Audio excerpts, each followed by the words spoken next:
All right, welcome everyone. Happy Friday. My name is Cynthia, and we have here amazing speakers, panel speakers. I'm going to start us off with the introduction of this event. So first, welcome again. Thank you for your time. Thank you for signing up to hear about this very important issue that is happening in our state of Arizona. This panel discussion is on suspension for missing class. My name is Cynthia, and I am an organizer with the ACLU of Arizona. We are hosting this event to raise awareness on the issue, but also to invite you, the audience, to take action with us. We are joined by people that have direct experience with this issue and with allies in leadership, a school board member and a lawmaker.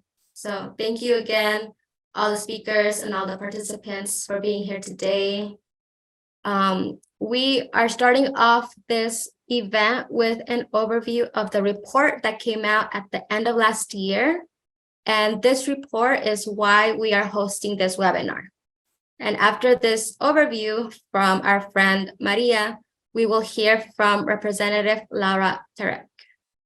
And so I will introduce Maria first, and then I'll pass it over. Maria Polletta is an investigative reporter for Arizona Center for Investigative Reporting, focused on covering inequities in education.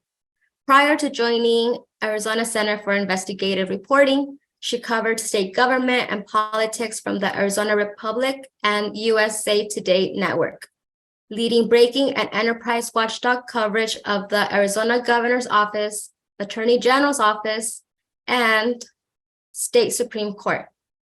Polletta also has covered criminal justice reform, inequality issues, economic development, and city politics over the past decade, with bylines from Arizona to Mexico. Once again, thank you, Maria, for being here, and you could take it away. Thank you so much. And thanks again for highlighting this reporting. I'm going to go ahead and share my screen. Just let me know if you have any trouble seeing it here. So I wanted to very quickly begin with some background on how this project, which was a collaboration, as you can see here, between the Arizona Center for Investigative Reporting and the Hechinger Report came about. During the pandemic, many of you probably saw that there had been quite a bit of coverage nationally on chronic absenteeism and the impact that that had on students when they were not present to learn. There had been less reporting on what schools or what districts were doing about it or trying to do about it. And my reporting partner at Hechinger for this project, Tara Garcia Matthewson, begun hearing anecdotally that some districts were basically trying to punish their way out of the problem, specifically using suspensions. And to put it diplomatically, that seemed kind of counterintuitive to us. If a student was showing up late to class or skipping class or not showing up to school at all, how would suspending them, aka blocking them from class for missing class, be an effective strategy? We also didn't know if it was even happening that frequently in the first place, or if it was just happening kind of here and there. So we decided to use Arizona as our case study to find out. And we figured, maybe naively, that the data had to exist somewhere. We thought we could just pull it and analyze it. No big deal. Wrong. After poking around, we found that the federal government did not collect detailed data on why schools suspended students, and that Arizona only collected limited discipline data from its districts.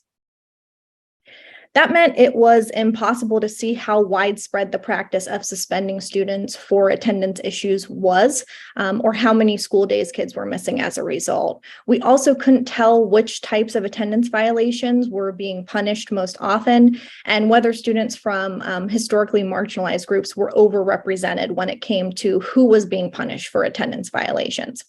So at the start of last year, 2022, we submitted hundreds of records requests to district and charter systems all over the state, and we used their responses to create an original database of our own to start to try to answer some of those questions and ultimately some others.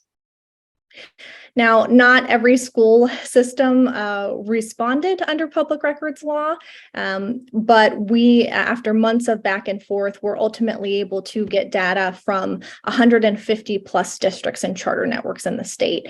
They represented more than half of Arizona's 1.1 million public school students, 61%. So it did end up being quite a significant sampling. What we found and why we're here today was pretty striking. The majority of those districts had suspended students for attendance related violations,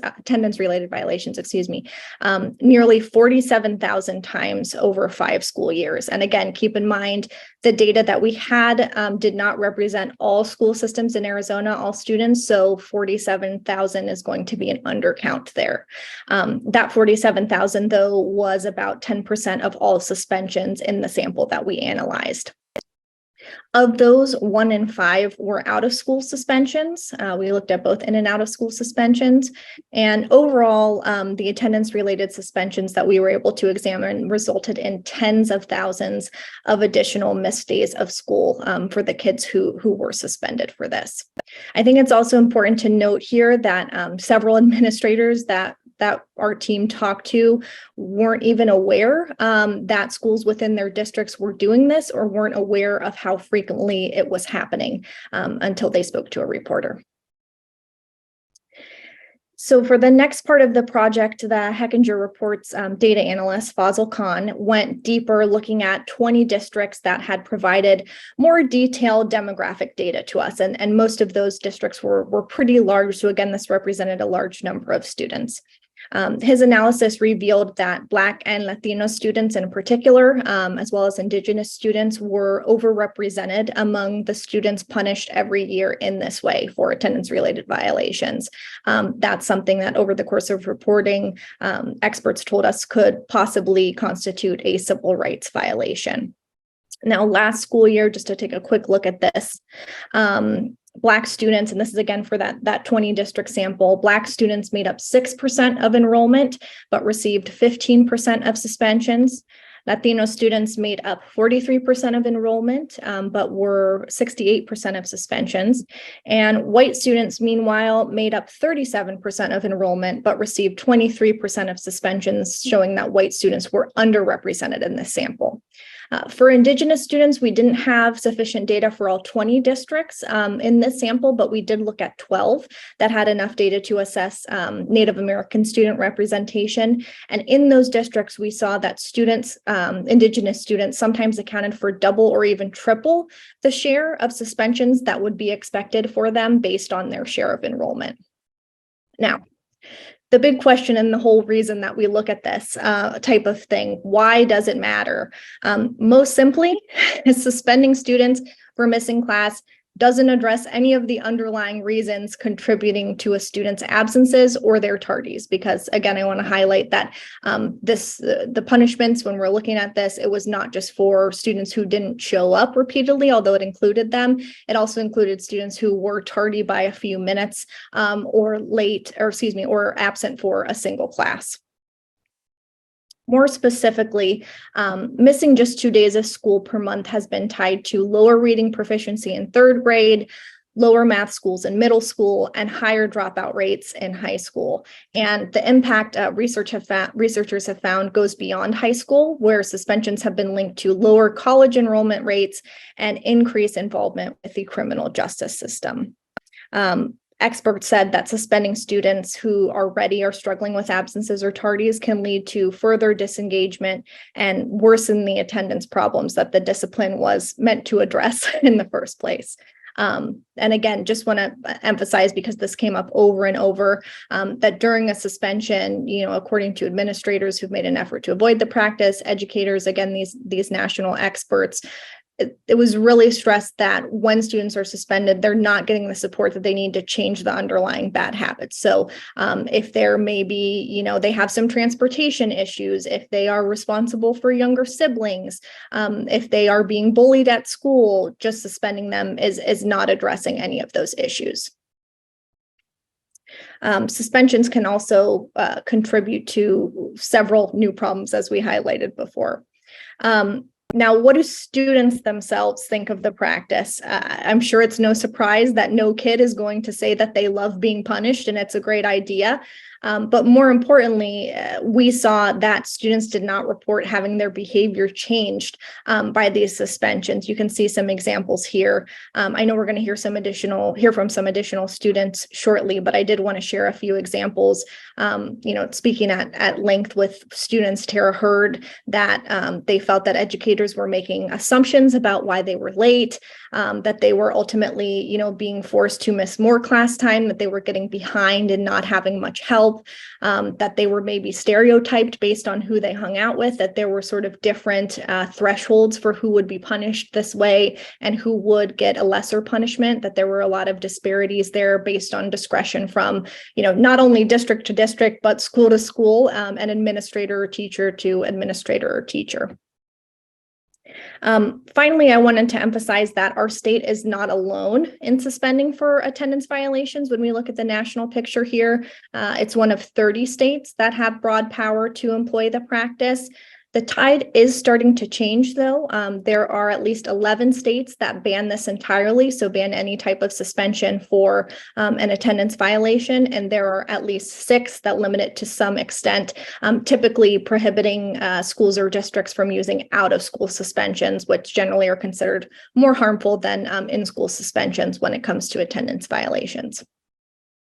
I could, of course, talk about this all day. We spent a year looking at it, but I want to make sure that we have time to hear from everybody who's directly been involved in this, parents, students, policymakers. But I would encourage you to visit this link here, azcir.org/education suspended, where you can see quite a bit more of our reporting on this topic, the methodology of how we did it, what we looked at, what we found, what specific educators on both sides of this issue said, what more students said, and you can also feel free to contact either of us. Contact info is here if you have any questions, or if, for example, you want to hear more about what your specific district did or what their data showed, assuming that they were one of the school systems that provided data. I'm always happy to pull that out and share that.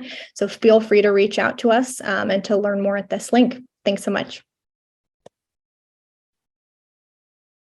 I appreciate it. I wanted to let the audience know that we have the Q&A feature. You should find it at the bottom of the Zoom window. I will be monitoring the questions that come in, and so we will be asking folks as you ask. You could either address them to Maria, or they could be a general question, and we can make sure to find time at the end to answer. So the first question, the only question I want to ask Maria before we move with our lawmaker, I wanted to ask, did you find any schools, anything about work being done that addresses this issue in our state? Sure. So for the third part of this series, we specifically looked at that and talked to educators throughout the state or administrators who were making an effort to either change this practice or had, for several years tried to avoid it. And they all pretty much described sort of a two-pronged approach when it came to avoiding this. The first focused on making a school, an environment where students wanted to be, so engaging them. And the second part involved treating absenteeism as a problem to solve rather than as a behavior to punish. So kind of what we were talking about earlier with underlying barriers and addressing those. So the specific solutions ranged quite a bit depending on the school. There were instances where districts worked with community partners that provided alarm clocks for kids who were having a hard time getting to school on time. There were principals who described specifically going to pick up a student in person, or calling and texting kids that seemed disengaged or weren't showing up to encourage them to do so.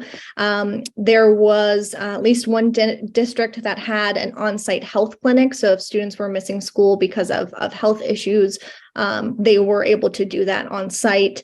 There were extracurricular engagement things, mariachi, a pozole day that was really popular. So again, it mostly came back to that mix of trying to keep students engaged and also providing personalized support to address, whatever issue they were maybe experiencing. Thank you, Maria. That was a good overview. I think it set the tone of what this webinar is about.